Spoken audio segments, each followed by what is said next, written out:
காதல் பொல்லாதது, ஒரு காவல் இல்லாதது.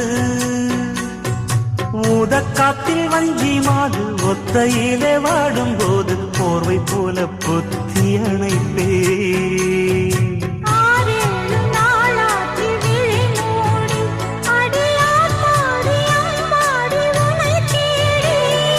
நீதானே மானே என் இளஞ்சோடி, உனை நீங்காது என்று